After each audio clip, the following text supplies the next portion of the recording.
चलिए देखो, आज आपको बता रहे हैं, कल हमने टॉपिक पढ़ा था बैलेंसिंग करना, नहीं उसका आपको मैंने बताया था बैलेंसिंग के साथ साथ कुछ केमिकल, ऑक्सीडेशन और रिडक्शन के बारे में, मतलब रिडॉक्स रिएक्शन।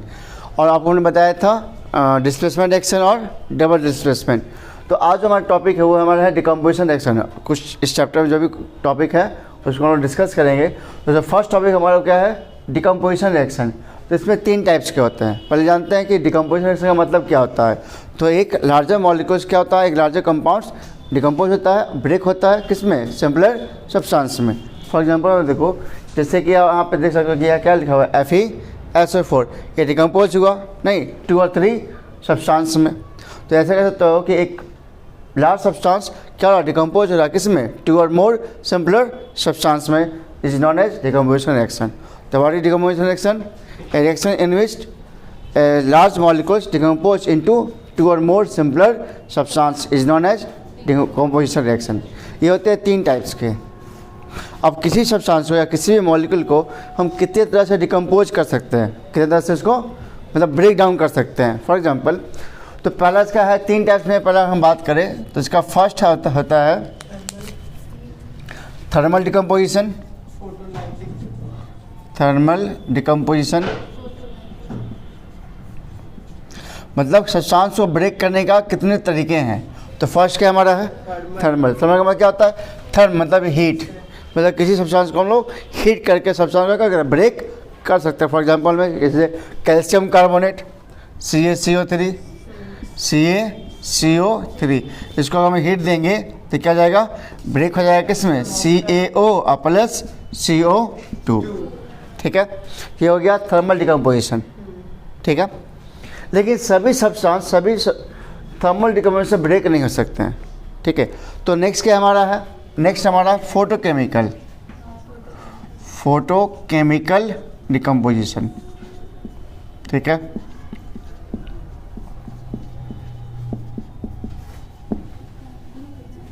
तो फर्स्ट क्या हो गया थर्मल, सेकंड क्या हो गया फोटोकेमिकल। तो फोटो में क्या होता है, लाइट, मतलब कोई सनलाइट के प्रेजेंस में अगर किसी सब्सटेंस को रखे तो डिकम्पोज होता है। सब्सटेंस कौन सा है, तो हमारा है सिल्वर ब्रोमाइड AgBr। अगर इसको सनलाइट के प्रेजेंस में रखेंगे तो ब्रेक हो जाएगा। ठीक है, ये क्या देगा, Ag प्लस Br2। ये सनलाइट के प्रेजेंस में ब्रेक हुआ है, तो सनलाइट की वजह से ये ब्रेक हुआ है, इसे जो कहते हैं फोटोकेमिकल डिकम्पोजिशन। ठीक है, मतलब इस सब्सटेंस को ब्रेक किसने किया, सनलाइट ने किया, तो that's why it is called photochemical decomposition. ठीक है, लास्ट वाला है वो हमारा क्या कहलाता है, इलेक्ट्रोलाइसिस। Electrolysis decomposition. ठीक है, इलेक्ट्रोलाइसिस का मतलब क्या हो गया कि with the help of electric current, with the help of electro means क्या होता है, इलेक्ट्रिक। लाइसिस में क्या होता है, ब्रेक डाउन, नहीं, with the help of electric current हम किसी सब्सटेंस को ब्रेक कर सकते हैं, जिसका एग्जांपल है वाटर। इसका एग्जांपल क्या है, वाटर। अब अगर वाटर की हम बात करें, ठीक है, तो वाटर में आप देखो ध्यान से कि वाटर को अगर हम हीट दे, क्या दे, हीट दे, तो क्या ये वाटर का मॉलिक्यूल्स ब्रेक होंगे, क्या अलग हो जाएंगे, नहीं, क्योंकि केवल स्टेट चेंज होगा। क्योंकि अभी लिक्विड फॉर्म में अगर है, अगर हम इसको हीट देंगे तो फिर क्या हो जाएगा, गैसेस बन जाएगा, लेकिन उसमें मॉलिक्यूल क्या रहेगा, H2 ही रहेगा। फिर से ठंडा हो फिर क्या बन जाएगा, वाटर ही बन जाएगा। नहीं, दूसरा अगर सनलाइट का प्रेजेंस रहेगा फिर वहाँ भी क्या हो जाएगा, वो H2 ही बनेगा, मतलब गैसेस फॉर्म में बन जाएगा। नहीं, ना इसमें ब्रेक हुआ ना ही इसमें ब्रेक हुआ। ठीक है, तो इसको अलग कैसे करेंगे, with the help of electric current. नहीं, तो इसको इलेक्ट्रिक करंट की हेल्प से हम इसको अलग करते हैं। अलग समझ में आ रहा है ना, मतलब इस मॉलिक्यूल को अलग कर देना। ठीक है, with the help of electric current, तो क्या बन जाएगा, H2 प्लस O2। अब बात समझ में, तो ये 3 तरह का होगा डिकम्पोजिशन। ठीक है, व्हाट इज डिकम्पोजिशन रिएक्शन, हाँ, व्हेन अ लार्ज कंपाउंड या लार्ज सब्सटेंस डिकम्पोज इनटू 2 और मोर सिंपलर सब्सटेंस, नहीं, is known as decomposition reaction. से कितने टाइप्स होते हैं, 3 टाइप्स। कौन कौन, थर्मल डिकम्पोजिशन, सेकेंड फोटोकेमिकल और थर्ड इलेक्ट्रोलाइसिस। थर्मल का एग्जांपल क्या है आपका, ये भी आप दोनों जो देख रहे हो ये भी क्या है, हमारा थर्मल डिकम्पोजिशन है। जो पहला आपने सेकेंड लिखा है, these are the examples of thermal decomposition. तो ये जो हमने रिएक्शन लिखा फर्स्ट और सेकंड, ये इंपॉर्टेंट रिएक्शन है, इसलिए इसको लिखा है एग्जाम में अक्सर इसका पूछा जाता है। तो अब इस पर फिर हम आ रहे हैं। उसके बाद नेक्स्ट क्या हमारा है, फोटोकेमिकल। तो आपको याद रखना सिल्वर क्लोराइड हो या सिल्वर ब्रोमाइड हो, क्योंकि एक ही फैमिली के हैं, सिल्वर क्लोराइड या सिल्वर ब्रोमाइड हो, क्योंकि फ्लोरीन, क्लोरीन, ब्रोमीन और आयोडीन हाइड्रोजन ग्रुप है नहीं। यहाँ पे या सिल्वर ब्रोमाइड डाल दे या सिल्वर क्लोराइड डाल दे। यहाँ पे Br2 आया तो अगर Cl लगा तो क्या जाएगा, Ag + Cl2, ठीक है। और लास्ट क्या हमने बताया, H2O। अगर H2O को अलग करना है तो with the help of electric current, ठीक है। अब बात करते हैं इस रिएक्शन की, बात करते हैं। हाँ देखो, इस रिएक्शन को ध्यान रखना, याद रखना पड़ेगा, ठीक है। क्या है, FeSO4 को अगर हम थर्मल डिकम्पोज करते हैं तो ये टूट के क्या देगा, Fe2O3 + SO2 + SO3, ये आपको याद रखना है, ठीक है। और सेकंड क्या है, लीड नाइट्रेट। ये क्या हमारा, लीड नाइट्रेट। लीड नाइट्रेट अगर हम डिकम्पोज करेंगे तो क्या देगा हमको, lead oxide plus oxide plus oxide, oxygen gas, ठीक है। ये ऑक्सीजन गैस यहाँ से बाहर निकल जाएगा, समझ गए। तो ये हो गया टॉपिक हमारा डिकम्पोजिशन रिएक्शन। तो इसमें हमने अभी तक हमने 3 रिएक्शन पढ़ चुके हैं। पहला हमने क्या पढ़ा था, डिस्प्लेसमेंट, डबल डिस्प्लेसमेंट, और तीसरा क्या हो गया, डिकम्पोजिशन रिएक्शन, और चौथा क्या हो गया था, रिडॉक्स रिएक्शन। एक और कौन सा बढ़ गया, बच गया, एडिशन रिएक्शन। उसी को बोलते हैं एडिशन रिएक्शन ही बोलते हैं। एडिशन बोलो या कॉम्बिनेशन बोलो। कॉम्बिनेशन में क्या होता है, जोड़ना ही होता है, और एडिशन में क्या होता है, जोड़ना ही होता है। तो आप उसको भी ख़त्म कर ही देते हैं। जैसे C+O2, ये क्या बनाएगा, CO2, ठीक है। H2 + O2 क्या देगा, H2O, नहीं S+O2 क्या देगा, SO2। तो these are the addition reaction या कम्बिनेशन रिएक्शन, दोनों बोलते हैं इसको हम लोग, ठीक है। अच्छा एक चीज़ देखो, ये रिवर्स है किसका, डिकम्पोजिशन रिएक्शन का रिवर्स हुआ नहीं। लार्जर मॉलिक्यूल ब्रेक हो रहा है किस में, सिंपलर मॉलिक्यूल से, तो इसका रिवर्स नहीं है। इधर से देखो कंबाइन होकर ये फॉर्म हो रहा है और ये ब्रेक होके ये दे रहा है, इसका ये रिवर्स हो गया, ठीक है। तो हम कह सकते हैं कि एडिशन रिएक्शन क्या है, रिवर्स ऑफ डिकम्पोजिशन रिएक्शन, ठीक है। तो 5 रिएक्शन हमने डिस्कस कर लिया। पहला हो गया एडिशन रिएक्शन, दूसरा क्या हो गया, डिकम्पोजिशन रिएक्शन, तीसरा क्या हो गया, डिस्प्लेसमेंट, चौथा डबल डिस्प्लेसमेंट, और लास्ट में क्या पढ़ा था, रिडॉक्स रिएक्शन। उसको हमने बैलेंसिंग में सीख लिया, ठीक है। और इसमें एक टॉपिक है रेंसिडिटी, जानते हो क्या होता है वो, रेंसिडिटी जानते हो क्या होता है, जब फैट्स या ऑयल्स को, किसको, फैट्स रेंसिडिटी, ठीक है। जब फैट्स या ऑयल्स को किसके प्रेजेंस में, ऑक्सीजन के प्रेजेंस में, किसके प्रेजेंस में, ऑक्सीजन के प्रेजेंस में, अगर इसको हम थोड़ा देर के लिए छोड़ देते हैं कुछ टाइम के लिए, तो ये फूड क्या जाता है, ऑक्सीडाइज हो जाता है, क्योंकि हमने पढ़ा ऑक्सीडेशन नहीं। तो कोई भी जो आपको क्या कहते हैं, इसे हम लोग पढ़ते हैं effects of oxidation, effects of oxidation. तो हमने पढ़ा है कि जितने भी आपके फैट्स या ऑयल हैं, अगर उसको हम लोग एयर में छोड़ दें तो क्या करता है, वो सब्सटेंस ऑक्सीजन से रिएक्शन कर लेता है। ऑक्सीजन से रिएक्शन करने के बाद वो सब्सटेंस क्या जाता है, ऑक्सीडाइज हो जाता है, क्या जाता है, ऑक्सीडाइज। तो फैट्स और ऑयल से जितने सब्सटेंस होते हैं वो ऑक्सीजन से कांटेक्ट में आते ही क्या जाएंगे, ऑक्सीडाइज हो जाएंगे। और ऑक्सीडाइज हो जाने के बाद उसका टेस्ट और उसका स्मेल चेंज आएगा। जितने भी फैट्स और ऑयल से ऑक्सीजन के कांटेक्ट में आएंगे, आने के बाद इनका टेस्ट और स्मेल क्या जाएगा, चेंज हो जाएगा। And this will call rancid, this will call rancid, and this process is known as rancidity, ठीक है। तो ऐसे क्या बताओगे, when fats and oil substance get oxidised, when fats and oil substance get oxidised in the presence of oxygen, the food becomes rancid, the food becomes rancid, and this process is known as rancidity, ठीक है। मतलब simple से शब्दों में कहा जाए, अगर example से बात करें, जैसे आप देखो जैसे हम लोग खाते हैं ना, चिप्स खाते हैं, ठीक है।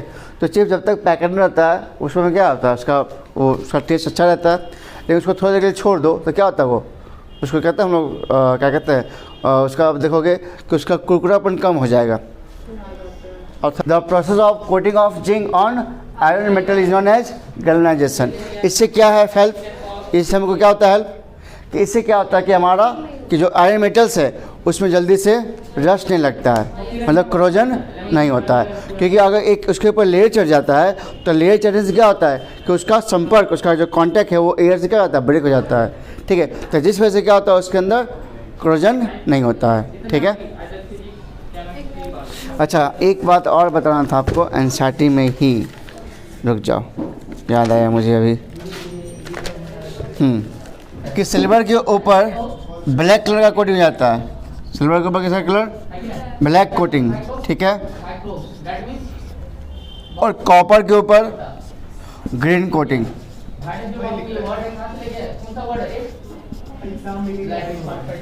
क्या हुआ था एग्जाम में यही पूछा था ना, कब?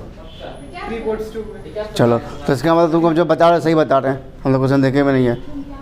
ठीक है, तो याद रखना कि सिल्वर के ऊपर किसका कोटिंग होता है, ब्लैक कोटिंग। मतलब यहाँ बुक में लिखा हुआ है the black coating on silver and green coating on copper are the other examples of corrosion. मतलब जब ये एयर के कांटेक्ट में आएगा तो इसके ऊपर कलर कैसा हो जाएगा, ब्लैक कलर। और इसके अगर ये एयर के प्रेजेंस में अगर आता है, नहीं अगर इसमें होता है क्रोजन तो इस पर ग्रीन कलर का कोटिंग हो जाएगा। ये है इसका एग्जाम्पल। समझे बात को? आप बताओ क्या समझे, ये क्या है, कोटिंग क्या है? मतलब सिल्वर और कॉपर जब भी इसमें होगा क्रोजन, तो क्रोजन हो जाने के बाद इसका कलर कैसा हो जाएगा, ब्लैक, सिल्वर कैसा हो जाएगा, ग्रीन। यही है ब्लैक कोटिंग और ग्रीन कोटिंग। ठीक है, लेकिन आपने इससे चैप्टर इसमें एक टॉपिक पढ़ा है, कॉपर को जब हम लोग ऑक्सीजन के प्रेजेंस में लिफ्ट करते हैं, कॉपर को एयर के प्रेजेंस में अगर हम छोड़ दें नहीं, तो कॉपर क्या बनाता है, कॉपर ऑक्साइड। और कॉपर ऑक्साइड जब फॉर्म करता है तो क्या होता है, ये ब्लैक। क्या होता है, ये ब्लैक। तो यहाँ हो गया ऑक्सीडेशन, यहाँ क्या हुआ, ऑक्सीडेशन। तो ऑक्सीडेशन के प्रेजेंस में इसका कलर क्या होता है, इसका कलर कैसा होता है, रेडिश ब्राउन। जब नया होता है कोई भी कॉपर का बर्तन तो कैसा होता है उस टाइम में, रेडिश ब्राउन होता है। जैसे उसको ऑक्सीजन के प्रेजेंस, मतलब उसको कुछ टाइम अगर हम एयर के प्रेजेंस उसको यूज करते हैं तो वो एयर से कांटेक्ट करेगा, और कांटेक्ट करने के बाद क्या फॉर्म करेगा, कॉपर ऑक्साइड उसके लेयर के ऊपर। और जो कलर इसका होता है वो कैसा होता है, ब्लैकिश, मतलब ब्लैक कलर का। तो सवाल पूछता है एग्जाम में, इस तरह सवाल आया हो चुका है कि अगर कॉपर को अगर हम एयर में कुछ देर के लिए छोड़ दे तो उसका रेडिश ब्राउन चेंज होता है किस में, तो ब्लैक कलर में। किस में? तो यहाँ पे क्या हुआ है, ऑक्सीडेशन। तो याद रखना कि कॉपर का ऑक्सीडेशन में ब्लैक कलर होता है, लेकिन क्लोजन में क्या होता है, ग्रीन कोटिंग होता है। याद रहेगा, ग्रीन कोटिंग समझ रहे क्यों हुआ, ये हुआ क्लोजन की वजह से, और ये हो गया ऑक्सीडेशन में ब्लैक कोटिंग। ठीक है, इसका कलर ब्लैक हो जाएगा। ठीक है,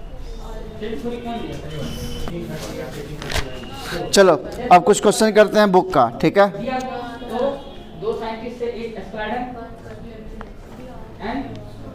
अच्छा लाइमस्टोन का क्या होता है फॉर्मूला, लाइमस्टोन, हाँ लाइमस्टोन कैल्शियम कार्बोनेट। और क्विक लाइम का, देखिए लाइमस्टोन का फॉर्मूला होता है CaCO3।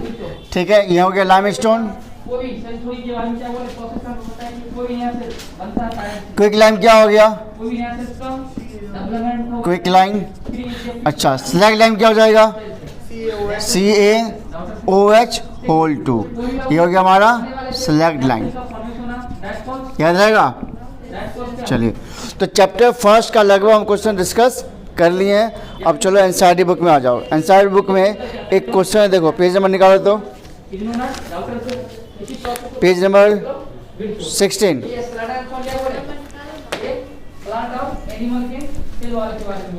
पेज नंबर 60 में देखो क्वेश्चन नंबर 17 बताओ। क्वेश्चन आपका जो है 17, क्या लिखा हुआ है, A shiny brown colored element X on heating in air becomes black in color. Name the element X and the black colored compound form. तो कह रहा देखो, पहले कह रहा है एलिमेंट X के बारे में क्या बता रहा है कि एलिमेंट X जो है वो कैसा है, शाइनी ब्राउन कलर है, शाइनी ब्राउन। अब तो क्वेश्चन को हमको कैसे इसको समझना है वो आपको बता रहे हैं। ठीक है, अगर आपको क्वेश्चन इस तरह से दिया जाता है लैंग्वेज में, उसको कैसे को डिकोड करोगे वो बता रहे हैं आपको। तो सबसे पहले देखो कि जो एलिमेंट है एक्स, उसके बारे में क्या बता रहे हैं, शाइनी ब्राउन कलर है। ठीक है, कह रहा ऑन हीटिंग इन एयर, मतलब इसको एयर के प्रेजेंस क्या किया गया, हीट किया गया। ठीक है, बिकम्स ब्लैक इन कलर, तो क्या बन जाएगा ये H2O बन जाएगा ये। नहीं, अब ये कैसे हुआ तो मुझे याद होना चाहिए कि शाइनी ब्राउन कलर किसका होता है, वो होता है कॉपर का। किसका होता है, कॉपर का। इसका मतलब कॉपर अगर एयर के प्रेजेंस में अगर आएगा, ठीक है, तो क्या बनाएगा, कॉपर ऑक्साइड बना देगा। क्या बना देगा, कॉपर ऑक्साइड। ठीक है, तो क्या बन जाएगा CuO। सर लेकिन आप पता है कि कॉपर जब ऑक्सीडेशन करता है तो ग्रीन कलर का होता है। कोरोजन है वो। तो ये हो गया रेडिश ब्राउन, ठीक है, रेडिश ब्राउन। और ये क्या हो गया हमारा, जब ये ऑक्सीडेशन हो जाए तो बन जाएगा ब्लैक। ये हुआ ऑन द ऑक्सीडेशन। और कोरोजन में क्या हो जाता है, ग्रीन कोटिंग। ठीक है, याद रहेगा, क्रेस क्या कहते हैं, कुलदीप। चलो, और कोई क्वेश्चन इसमें है?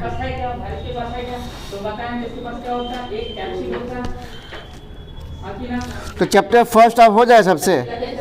हाँ, अच्छा देखो, एक आओ तो लास्ट में जो है क्वेश्चन नंबर 10, ये बताओ question number 10, question number 10 NCERT का। दो तरह होता है रिएक्शन, दो तरह का होता है। एक होता है एक्सोथर्मिक रिएक्शन, एक क्या होता है हमारा एंडोथर्मिक रिएक्शन।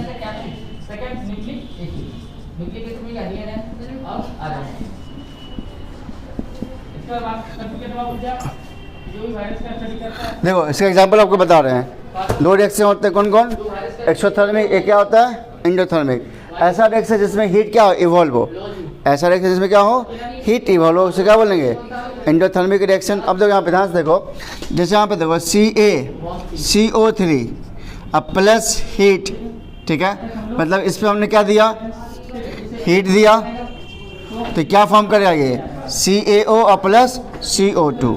क्या इसमें हीट इवॉल्व हुआ है क्या, इस सब्सटेंस को हमने हीट दिया कि हीट इसने लिया या हीट दिया, हीट लिया कि हीट दिया, हीट लिया ना।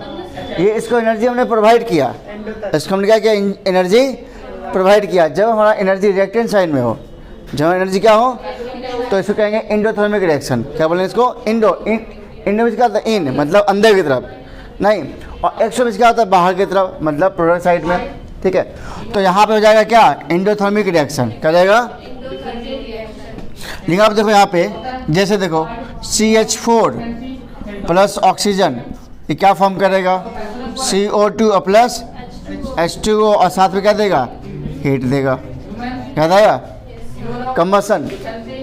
तो कंबसन में क्या होता है, हीट हमको मिलता है ना बाहर की तरफ। तो यहाँ पे कौन सा रिएक्शन बन जाएगा, एक्सोथर्मिक रिएक्शन। तो देखो एक्सो में हीट इस साइड लिखाएगा, ठीक है, और इंडो में हीट इस साइड लिखाएगा। यही फर्क होता है एक्सो में और इंडो में। एक एग्जांपल से और पूछ लेते हैं आप लोग को, जैसे मान लो यहाँ दिया हुआ है, तो बताओ क्या देगा ये एंडोथर्मिक हो जाएगा। और कंपाउंड क्या फॉर्म करेगा, Hg प्लस O2। ठीक है, ये हो गया आपका एंडोथर्मिक रिएक्शन। और एक और है, जैसे मान लो यहाँ पे दिया हुआ है Mg प्लस O2, ठीक है, Mg प्लस O2। तो ये रिएक्शन करेगा तो क्या फॉर्म करेगा, Mg प्लस हीट, तो हो जाएगा एक्सोथर्मिक। ठीक है, अच्छा इस पर भी आपको एक सवाल पूछा था Mg के ऊपर। याद करो कि हम लोग मैग्नीशियम को बर्न करने से पहले उसको रब क्यों करते हैं, जो उसमें पहले से कोटिंग होता है ऑक्साइड का। कौन सा, मैग्नीशियम ऑक्साइड का। अगर किसी मैग्नीशियम एलिमेंट को बर्न करना हो तो उसको क्या करना पड़ता है, पेपर से रब करना पड़ता है। क्यों रब करना पड़ता है, क्योंकि उसके ऊपर जो लेयर होता है उसको हटाना होता है। ठीक है, तो इस चैप्टर से रिलेटेड कोई और भी क्वेश्चन है तो आप पूछ सकते हो। मेरे हिसाब से हमने चैप्टर में लगभग सब कुछ बता दिया आपको है। और कुछ पूछना भी है, और कोई डाउट भी है किसी को, कंबशन और ऑक्सीडेशन में डिफरेंस, कंबशन और ऑक्सीडेशन में डिफरेंस। अच्छा ठीक, देखो कंबशन का मतलब क्या होता है, किसी सब्सटेंस को ऑक्सीजन के बर्न करना। क्या करना, बर्न। तो यहाँ पे जुड़ा हुआ किस चीज़ से, हीटिंग से जुड़ा हुआ है। जैसे एग्जांपल में CH4 प्लस O2, इसको हमने क्या किया, इस मीथेन गैस को हमने, गैस है ये, इसको हमने ऑक्सीजन के प्रेजेंस क्या कर रहे हैं, बर्न कर रहे हैं। मतलब ऑक्सीजन के प्रेजेंस में ऑलरेडी ये है, इसको चलो हमने क्या किया, बर्न किया, मतलब इसको हीट दिया। क्या दिया इसको हमने, हीट दिया। तो क्या फॉर्म करेगा ये, CO2 प्लस H2 और साथ में हीट देगा, प्लस हीट, ठीक है। और ऑक्सीजन में क्या होता है कि किसी सब्सटेंस में ऑक्सीजन का जोड़ना। फॉर एग्जांपल में ये देखो C+O2, तो क्या हो गया CO2, ये केमिकली कंबाइंड हुआ, ये क्या हो गया, ये केमिकली। तो व्हाट इज ऑक्सीडेशन, तो इनमें एक सब्सटेंस जो क्या ऑक्सीजन से केमिकली कंबाइन होता है उसे कहते हैं ऑक्सीडेशन। और यहाँ पे क्या कर रहे हैं, सब्सटेंस को बर्न कर रहे हैं किसके प्रेजेंस में, ऑक्सीजन के प्रेजेंस में, तो ये कहलाएगा कंबशन।